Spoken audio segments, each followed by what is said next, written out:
Hi, my name is Jonathan Lobb, and today I wish to talk to you about an area that I find very interesting and very intriguing, and that would be the Chicago area. Um, there are a lot of interesting aspects about the city of Chicago. Um, I know some of them from personal experience, and I got some inside information from the person that I interviewed for the Intercultural Speech, as well as some research that I did online as well. The first things that I think are most important and that I think should be discussed are the dining in the Chicago area, transportation in the Chicago area, the school systems in Chicago, the culture, the interaction of the people there, and the access to attractions and tourism in that area. The first thing I want to look at is dining in the Chicago area. The person that I interviewed said that there are many, many different options for dining in Chicago.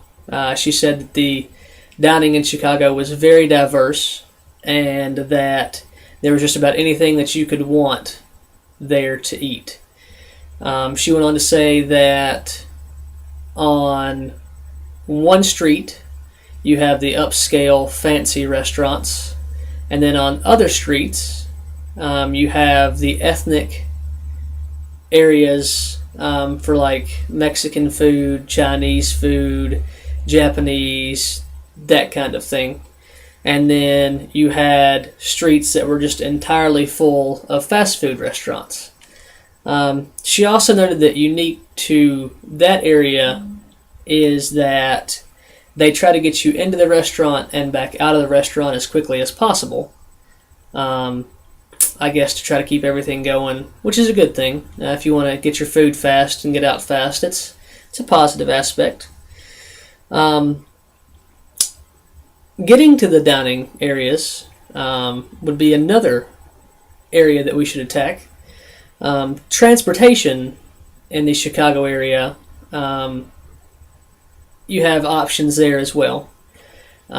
She noted that they have a train that runs in the area of Chicago known as the Metra, that is generally a good quality and good affordable way of getting around the city.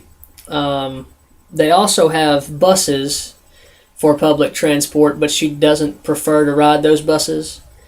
From personal experience, I do know that the Chicago area does have two airports. They have Chicago O'Hare, and then they also have the smaller airport, Chicago Midway, that is in the area as well.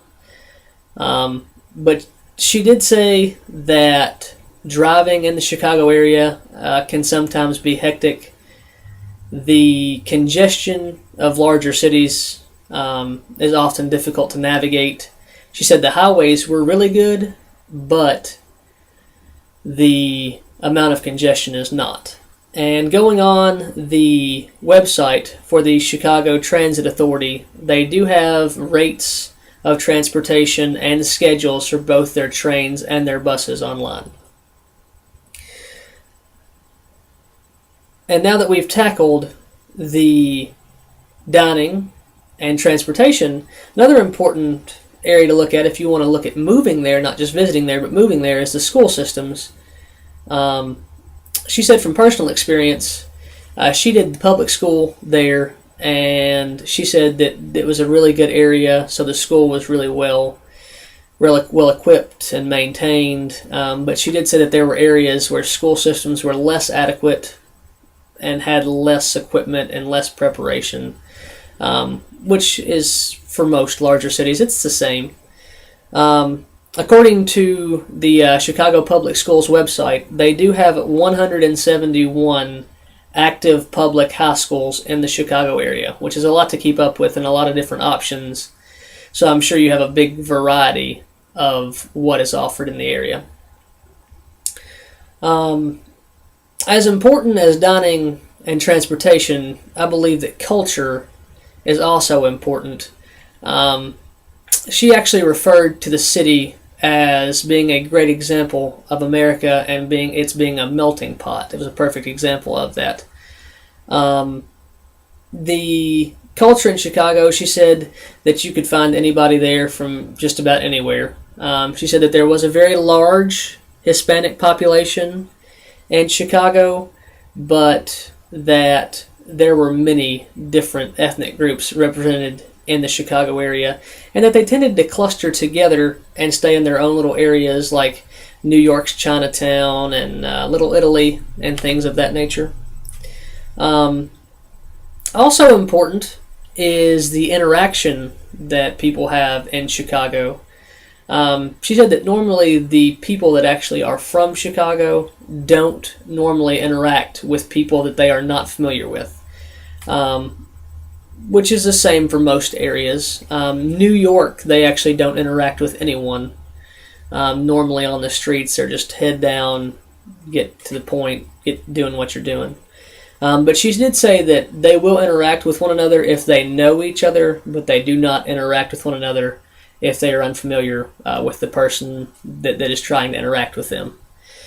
And the final point that I thought would be important to look at is the attractions in the area. There are numerous museums, amusement parks, landmarks. There are just anything that you can want to do, you can do in the Chicago area.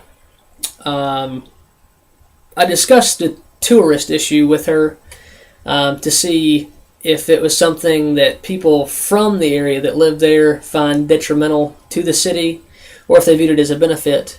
And she made it a good point that normally people that are from the Chicago area don't visit the museums and landmarks as often because they live there and they've seen them. But they did view the people there as a benefit because it brought in money to the area. In closing, Chicago has just about anything that you want to do there. Transport, food, attractions, museums, you name it, they have it. I hope that something that I told you today has led you to feel that Chicago would be a good place to visit and possibly even live one day. I will certainly look at that as an option for graduate school, but I encourage you to look at the city of Chicago and see if that would be something you'd be interested in. Thank you very much.